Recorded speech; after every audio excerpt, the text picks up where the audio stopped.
জুলাই ঘোষণাপত্রের খসড়া চূড়ান্ত 5 আগস্ট জাতির সামনে উপস্থাপন জানিয়েছেন প্রেস সচিব। ঘোষণাপত্রে থাকবে নতুন বাংলাদেশের উপকল্প বলেছেন তথ্য উপদেষ্টা। আওয়ামী লীগের বিভিন্ন সংগঠনের গুপ্ত মিটিং আইন শৃঙ্খলায় প্রভাব ফেলবে না, নাশকতাকারীদের ছাড় নয় হুঁশিয়ারি স্বরাষ্ট্র উপদেষ্টার।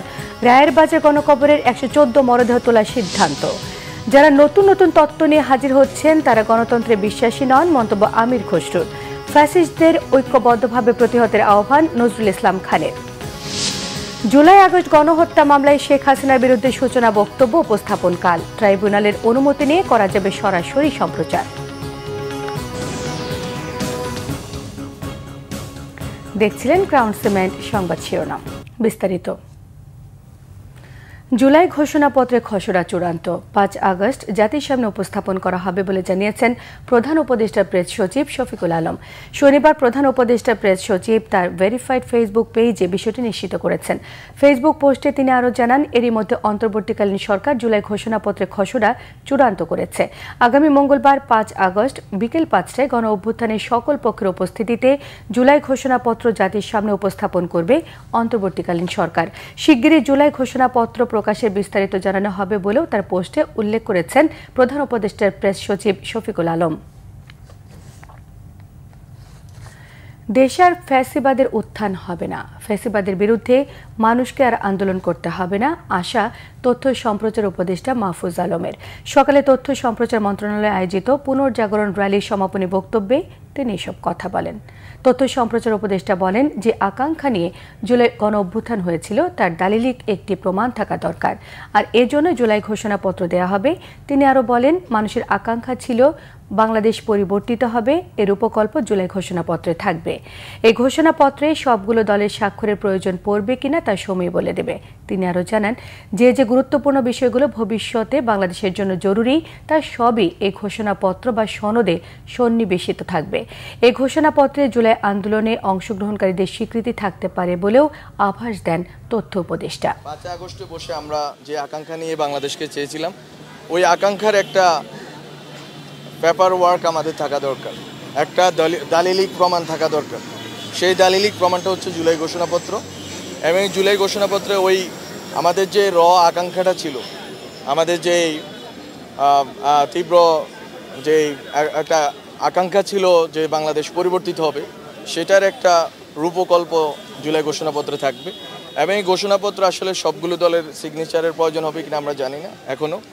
আমরা মনে করি যে মূলত যেই ব্রড বিষয়গুলোতে সব দলের কনসেনসাস আছে, ঐকমত্য আছে ঐতিহাসিক এবং ভবিষ্যৎ বাংলাদেশের জন্য, সেই বিষয়গুলো এখানে সন্নিবেশিত অলরেডি হয়েছে।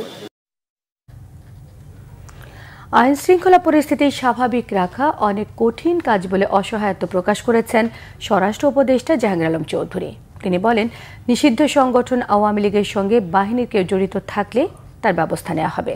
এদিকে জুলাই আন্দোলনে রায়ের বাজার বধ্যভূমিতে 114 গণকবরের মরদেহ তোলার সিদ্ধান্তের কথা জানিয়েছেন স্বরাষ্ট্র উপদেষ্টা। রিপোর্ট করছেন ফরুক বাবু।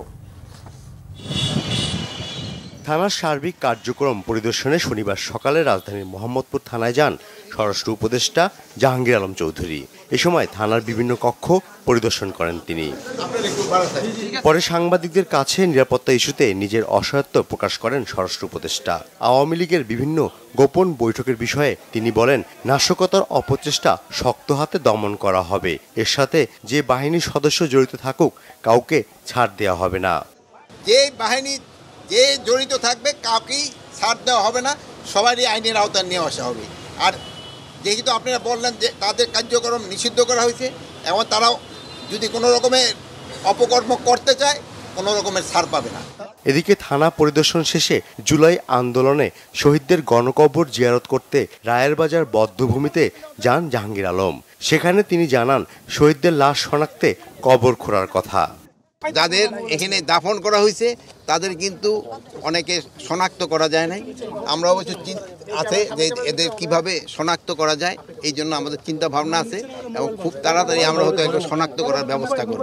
এতদিন হয়েছিল তাদের আত্মীয় স্বজন অনেকেই মানে কবর উঠানো হোক রাজি হয় নাই, এখন মোটামুটি তারা সবাই রাজি হয়েছে। যদি তারা সবাই রাজি হয়ে যায় আমরা তাদের এই মানে তাদের ডেড বডি আমরা শনাক্ত করব এবং যদি কেউ ডিএনএর মাধ্যমে আর যদি কেউ এখান থেকে তাদের গ্রামের বাড়িতে নিয়ে যেতে চায় ওটাও আমরা তাদের অ্যালাউ করব।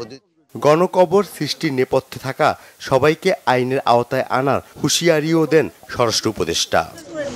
ফররুখ বাবু, বাংলা ভিশন, ঢাকা। বিএনপি স্থায়ী কমিটির সদস্য আমির খসরু মাহমুদ চৌধুরী বলেছেন, যারা নতুন নতুন তত্ত্ব নিয়ে হাজির হচ্ছেন তারা সংসদীয় গণতন্ত্রে বিশ্বাস করেন না।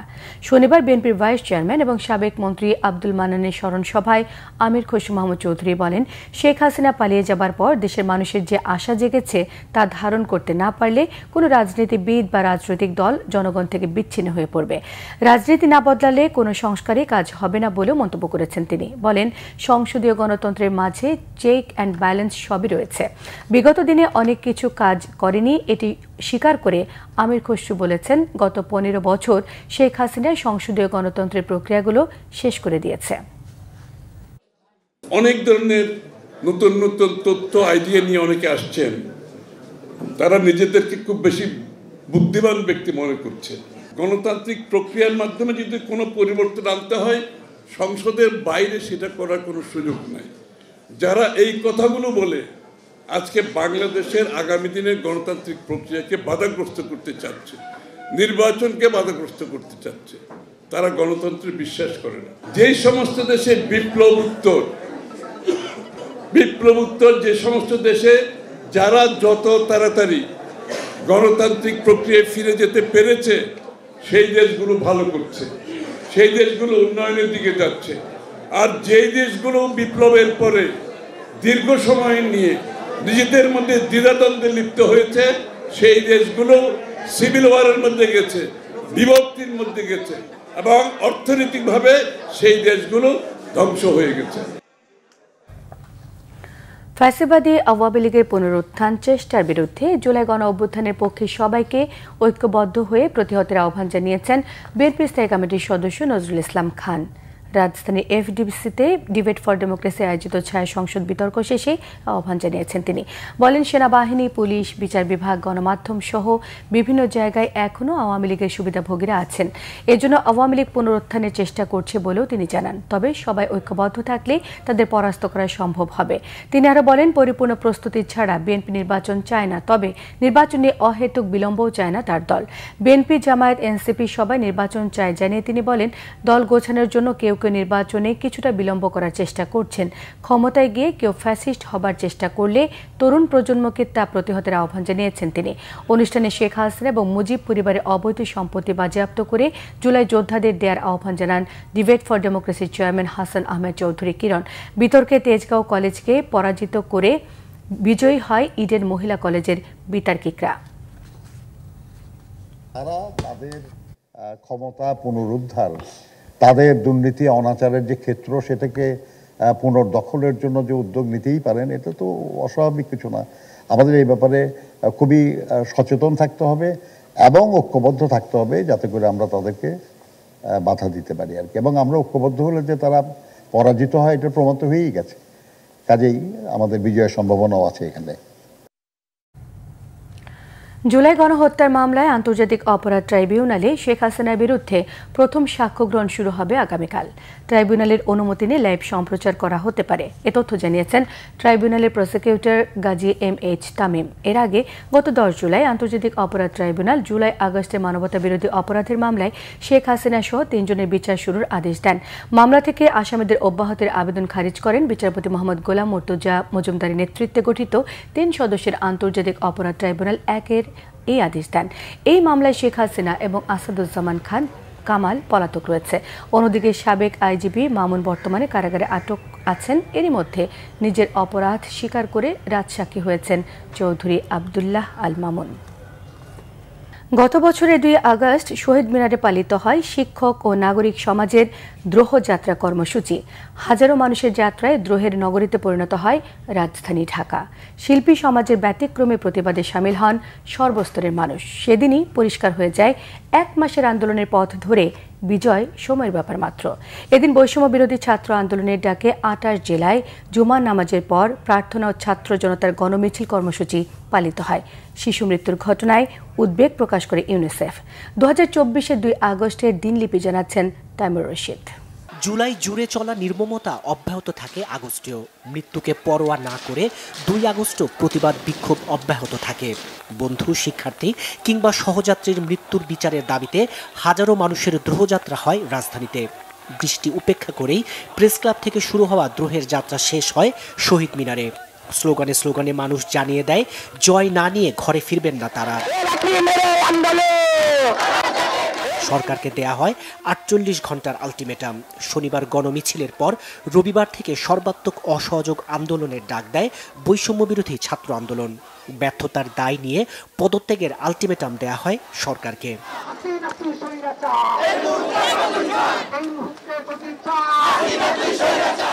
শিক্ষার্থী ও সাধারণ নাগরিক হত্যার দায় নিয়ে সরকারকে পদত্যাগের আহ্বান জানান বিশিষ্টজন ও শিল্পী সমাজের প্রতিনিধিরাও। রাজধানীর বিভিন্ন স্থানে আয়োজন করা হয় প্রতিবাদ সমাবেশ ও মানববন্ধন।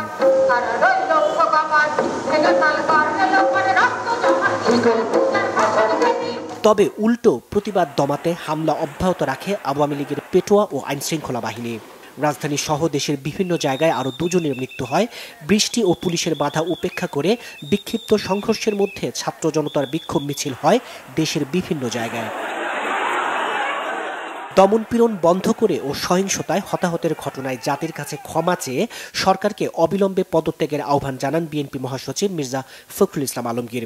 জবাবে প্রতিটি হত্যাকাণ্ডের নিরপেক্ষ তদন্ত নিশ্চিতের মিথ্যা আশ্বাস দেন ওবায়দুল কাদের। কারো রাজনৈতিক উদ্দেশ্য হাসিলে ব্যবহৃত না হয়ে শিক্ষার্থীদের ক্লাসে ফেরার আহ্বান জানানো হয়। শিক্ষার্থীদের প্রধান দাবি যেহেতু পূরণ হয়েছে, সেহেতু আমরা বিশ্বাস করি শিক্ষার্থীরা শ্রেণীকক্ষে পরীক্ষার হলে ফিরে যাবে।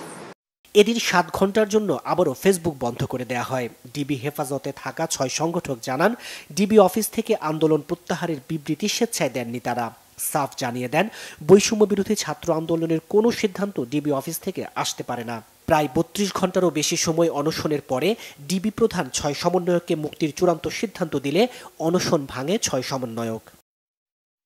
ইউনিসেফ জুলাই মাসে বাংলাদেশে কোটা সংস্কার আন্দোলনকে ঘিরে বিক্ষোভের সময় কমপক্ষে 32 শিশুর মৃত্যুর ঘটনায় উদ্বেগ প্রকাশ করে।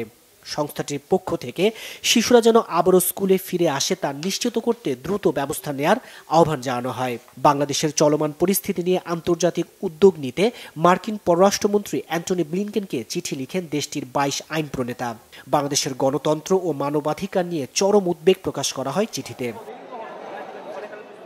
সামাজিক মাধ্যমে অপপ্রচার বন্ধে ব্যর্থতা ও ইন্টারনেট সেবা ব্যাহতের দায়ভার নিয়ে এদিন প্রকাশ্যে ক্ষমা চান জুনায়েদ আহমেদ পলক। আমাদের যদি কোনো ভুল হয়, অপরাধ হয়, তাহলে সেই ভুলের শাস্তি বা সংশোধনের সুযোগ আপনারা আমাদেরকে দিবেন, কিন্তু মাননীয় প্রধানমন্ত্রী জননেত্রী শেখ হাসিনাকে দয়া করে আপনারা ভুল বুঝবেন না। অথচ রাজপথে হামলা, হত্যার মহোৎসব বন্ধের কোনো উদ্যোগই নেয়নি সরকার। ছাত্র তরুণের রক্তের উপর দাঁড়িয়ে তখন নতুন সূর্যোদয়ের অপেক্ষায় বাংলাদেশ। তাইমুর রশিদ, বাংলা ভিশন, ঢাকা। স্বপদে বহাল সহ 7 দফা দাবি জানিয়েছেন আল আরাফা ইসলামী ব্যাংকের চাকরিচ্যুত কর্মকর্তারা। জাতীয় প্রেস ক্লাবে এক সংবাদ সম্মেলনে আল আরাফা ইসলামী ব্যাংকের কর্মকর্তারা অভিযোগ করেন, আল আরাফা ইসলামী ব্যাংকের 547 জন স্থায়ী অস্থায়ী কর্মকর্তাকে আইন বহির্ভূতভাবে চাকরিচ্যুত করা হয়েছে। তারা 64 জেলার ব্যাংকের বিভিন্ন শাখায় কর্মরত ছিলেন। জানান, বেশিরভাগ কর্মকর্তারা তাদের চাকরির বয়স 3 থেকে 4 বছর। গত 20 জুলাই ব্যাংক কর্তৃপক্ষ সারা দেশে বিভিন্ন শাখা থেকে 547 জন কর্মকর্তাকে অফিসিয়াল ইমেইলে একসঙ্গে চাকরিচ্যুত করেন। যদিও চাকরিকালে ব্যক্তিগত আচরণ কিংবা দায়িত্ব অবহেলা নিয়ে তাদের বিরুদ্ধে লিখিত অভিযোগ নেই বলে দাবি করা হয়েছে সংবাদ সম্মেলনে। জামায়াতে ইসলামের আমির ডাক্তার শফিকুর রহমানের ওপেন হার্ট সার্জারি সফলভাবে সম্পন্ন হয়েছে বলে জানান চিকিৎসক জাহাঙ্গীর কবির। বলেন 3 দিন পর শফিকুর রহমানকে আইসিইউ থেকে কেবিনে দেওয়া হবে। রাজধানী ইউনাইটেড হাসপাতালে অপারেশন শেষে সাংবাদিকদের সব তথ্য জানিয়েছেন সার্জন ডাক্তার জাহাঙ্গীর কবির। তার প্রত্যাশা আগামী 7 দিনের মধ্যে হাসপাতাল থেকে ছাড়পত্র দিয়ে জামায়াত আমিরকে বাসায় পাঠানোর কথা। সুষ্ঠুভাবে অপারেশন সম্পন্ন হওয়ায় আল্লাহর প্রতি কৃতজ্ঞতা প্রকাশ করেছেন জামায়াত নেতারা। তারা দেশবাসীর কাছে আমিরের পরিপূর্ণ সুস্থতার জন্য দোয়া চান। সংবাদ শেষ করব ক্রাউন সিমেন্ট শিরোনামগুলো আরো একবার জানিয়ে দিয়ে। জুলাই ঘোষণাপত্রের খসড়া চূড়ান্ত, 5 আগস্ট জাতির সামনে উপস্থাপন, জানিয়েছেন প্রেস সচিব। ঘোষণাপত্রে থাকবে নতুন বাংলাদেশের উপকল্প, বলেছেন তথ্য উপদেষ্টা। আওয়ামী লীগের বিভিন্ন সংগঠনের গুপ্ত মিটিং আইন শৃঙ্খলায় প্রভাব ফেলবে না, নাশকতাকারীদের ছাড়নে হুঁশিয়ারি স্বরাষ্ট্র উপদেষ্টার। রায়ের বাজার গণকবরে 114 মরদেহ তোলার সিদ্ধান্ত। যারা নতুন নতুন তত্ত্ব নিয়ে হাজির হচ্ছেন তারা গণতন্ত্রে বিশ্বাসী নন, মন্তব্য আমির খসরুর। ফ্যাসিস্টদের ঐক্যবদ্ধভাবে প্রতিহতের আহ্বান নজরুল ইসলাম খানের। জুলাই আগস্ট গণহত্যা মামলায় শেখ হাসিনার বিরুদ্ধে সূচনা বক্তব্য উপস্থাপন কাল। ট্রাইব্যুনালের অনুমতি নিয়ে করা যাবে সরাসরি সম্প্রচার।